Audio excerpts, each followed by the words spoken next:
Welcome back to the Wellness Center and the Shala conferences. So we're continuing our studies of the psoas muscles as they relate to the chakras.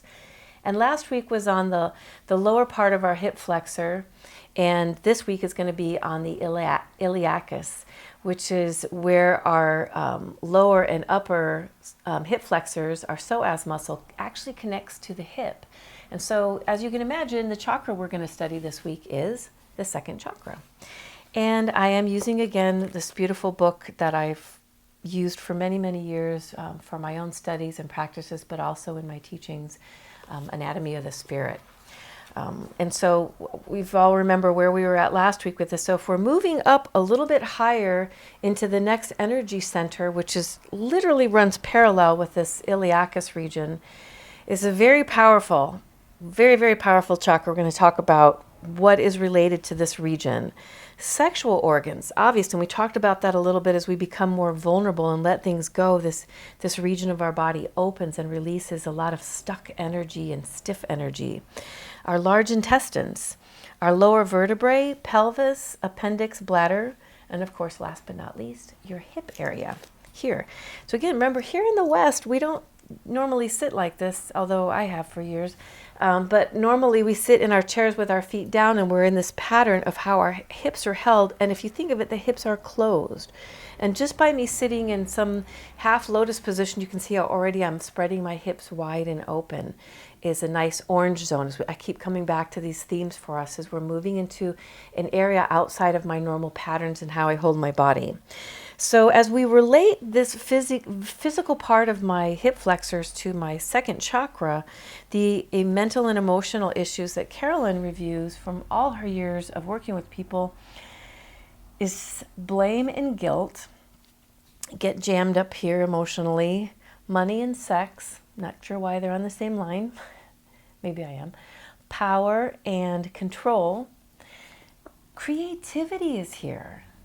Does it make sense for us to think about that creativity is this liberating birth, fertility? It's like this birthing that we do when we're creative. So this comes from this region as well.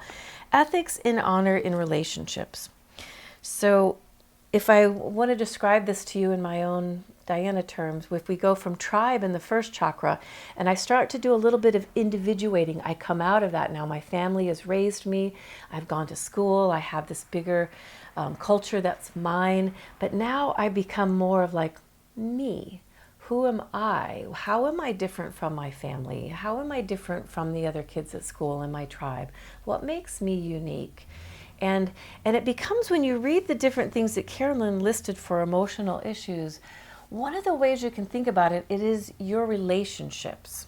So I start to individuate and form relationships. So it's about my relationship to Tamara, which I lovingly call her T. It's about my relationship with my parents. It's about my relationship with my yoga students. But it's also my relationship with things. So it's my relationship with money.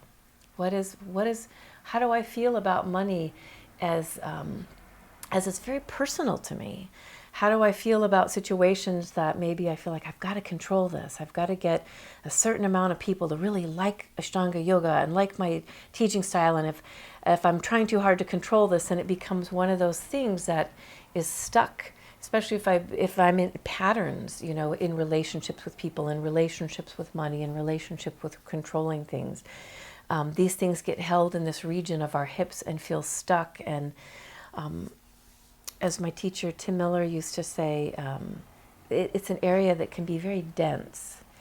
So as we move into yoga and we try to move into some orange zone and we open up, we really breathe into that area. I breathe some space into the area that's very maybe junked up a bit. Is a powerful, powerful chakra. So then Carolyn says the physical problems are, again, chronic lower back pain, again, sciatica, this time OBGYN problems, your pelvic and your lower back, sexual potency and urinary problems.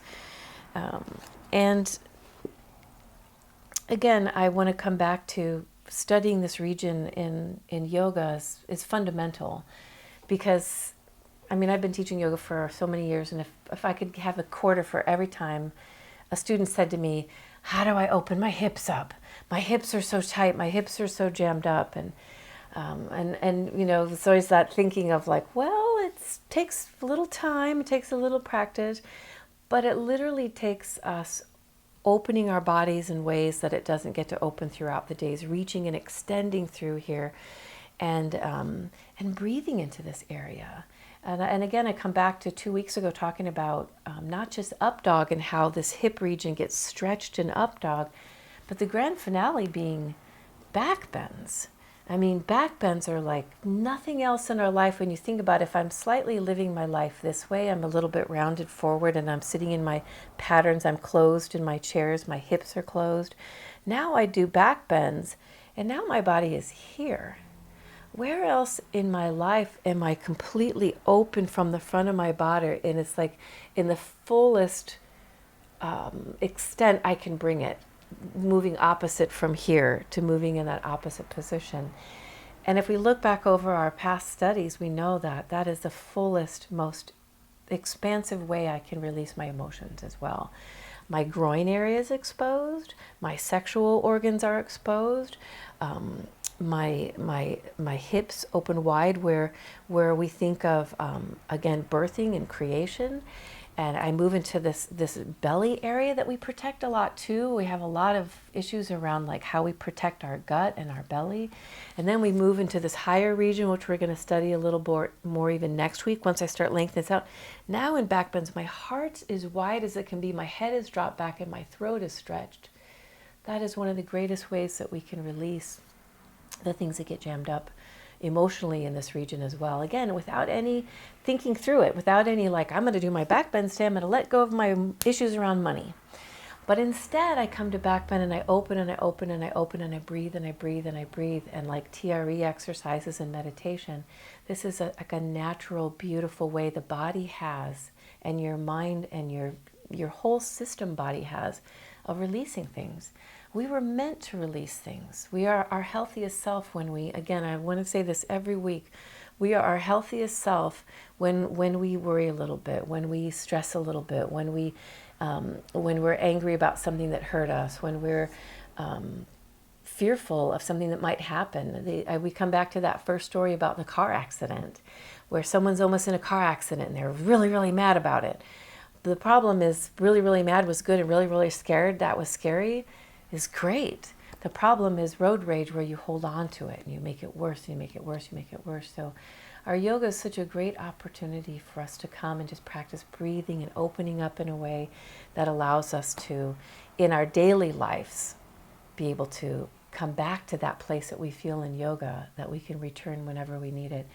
I cannot tell you how many students I've had over the years that's partners, their husbands or wives have said to them, oh my gosh, please keep doing yoga, or go to yoga this week, or go to yoga today. Or one of my students said her husband wanted to buy her a year pass for yoga, because partners are our closest mates. They're the people that know us the best and see us the most and understand us the most.